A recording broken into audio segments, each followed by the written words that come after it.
Hey guys, so we finished Cuphead, and I was trying to pick what indie game to play next, and a lot of them looked like they could be time investments, and I'm just trying to prioritize, and it's hard to pick sometimes and whatnot. Well, it wasn't that hard to pick because I just played The Fall, but that's a stopgap. I finally got rid of The Fall, and then we can have that out of the way so that when Fall 2 comes out, I can play that and not worry about the first game and everything. But that's not even a week long. It's a very short game. I finished it in one sitting. So now it's time to pick the next game, and I'm torn. First, so I have three options here. First big thing that stood out was Hand of Fate 2, obviously. I played Hand of Fate 1. It was a Patreon-selected game last year? This year? I don't know. Had a good time. They made a bigger, better sequel. Well, bigger is most likely true. Better is up in the air. Don't know yet, because I haven't played it. It seems neat. It's a deck-building roguelike thing. If you don't know what it is, just watch my playthrough of the first game and you'll know what it is. They made a sequel, so that's one option. The other one is Darkwood. I've been keeping my eye on this game right now. It's got overwhelmingly positive reviews on Steam, which is always an interesting thing to see when something has thousands of reviews and they're overwhelmingly positive. You're like, oh, I should probably keep an eye on that thing right there. I got a key for it a while ago. I have a key for both these games, actually.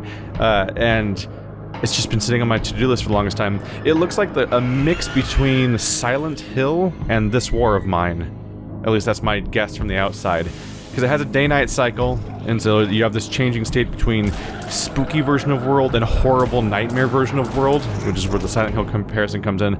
But also some bit of This War of Mine, because there's like, you have a base, and you build up the base, and you try to defend yourself against the onslaught that happens at nighttime and stuff like that, while maintaining resources and a stockpile and fortifying and all that stuff. So like that part feels like This War of Mine a little bit, but it's all from a top-down angle, and it looks really uncomfortable and creepy, and it seems really neat. Looking forward to playing that and Hand of Fate. Third option, which I actually found while I was clearing out my inbox of games. I wanted to get rid of everything in my emails, just keep track of that stuff. I found I had gotten a code for a game called Ebony Spire Heresy, and this game also caught my attention. It seems to be a grid-based, turn-based dungeon crawler game, where the interesting little gimmick is that there's like items on the floor all over the place, just like there is in like Grimrock and Vaporum and stuff like that. But the change is that the enemies can pick up the items too, and so you'll be like trading off blows by using the level's resources against each other and stuff like that. And like I'm like, well, this sounds like an interesting dynamic.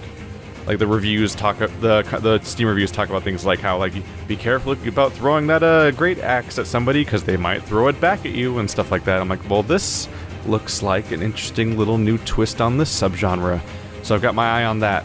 So go to the link in the description and tell me which ones you would be interested in seeing me play next.